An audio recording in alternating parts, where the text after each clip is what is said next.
The only people who don't want to disclose the truth are people with something to hide.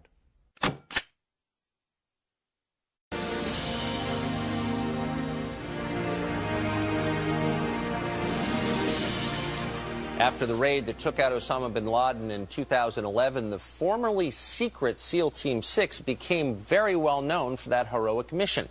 Sadly, tragically, just 3 months later, a helicopter carrying 17 SEAL members and 13 other American troops was taken down in Afghanistan. Everyone was killed. Last week, family members asked the administration for answers. The U.S. government and many high-ranking military people own more credit for the shoot-down than the Taliban. Because pre-assault fire damages our efforts to win the hearts and minds of our enemy. So in other words, the hearts and minds of our enemy are more valuable to this government than my son's blood. Karen and Billy Vaughn, parents of SEAL Team 6 member Aaron Vaughn, who was killed in that 2011 mission, join us now. Mr. and Mrs. Vaughn, first I want to thank you for all your son did to protect us and our country and tell you that we are heartbroken. We are grieving with you at his loss, especially on this Mother's Day. I'm really, really sorry about that. Thank you. Thank you very much. You are saying that the investigation into this is not complete, that you cannot get answers about what exactly happened and why. Tell us. Okay, Tucker, I'd like to say first, this is completely past anything that we've said different from it. Yesterday afternoon, another father, John Brainerd, asked me to speak this morning on behalf of him and his family about the death of his son, Captain John Randall Brainerd III, who was shot down in Afghanistan in a helicopter crash. And he too is waiting on the truth from the U.S. government. They have told him that they will come forward with the truth, but at this point he is still waiting. And also, you need to know that other parents, besides the 4 who stood the other day, are supporting us and agree with us and are waiting on answers. And one thing that I want to say right up front, I understand their reluctance to come forth with these answers because it's going to be embarrassing at best. But one answer that they can come forth with right now is on Thursday. We exposed a video of the ramp ceremony at Bagram Air Base. And the parents' beef is not with Islam or with the imam who prayed. It is with the United States government and the people in the military who allowed this. And so far, since Thursday, there's been no statement from the White House or from the Pentagon, an apology.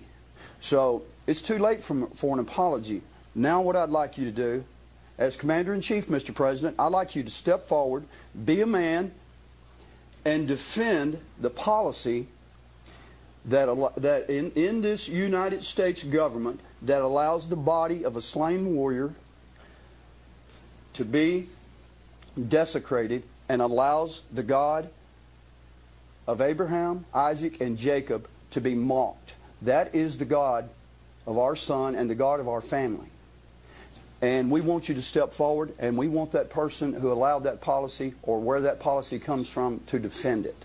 Please do that. Just as you did, just as you showed outrage when the Qurans were burned, just as this administration made sure to show the American people how much you honored Osama bin Laden's body. Tell us why you didn't do the same for slain American warriors, Mr. President. Now, Tucker, I'm sorry I got off on that. Now, back to your question. Well, it would be interesting to know why an imam was there in the first place. Now, you say that in the aftermath of the apprehension and death of Osama bin Laden, SEAL Team 6, whose very existence was supposed to be classified, was dramatically publicized by this administration. The Obama people felt it was to their political advantage to talk up SEAL Team 6, and you believe this put your son and his comrades at mortal risk. We don't just believe it did, Tucker. We know it did. Aaron actually called me within 24 hours of Joe Biden outing the Navy SEALs and said, "Mom, listen, you need to wipe your social media clean. I mean, get everything off of it." His voice was very nervous. I said, "Absolutely, son. What's going on?"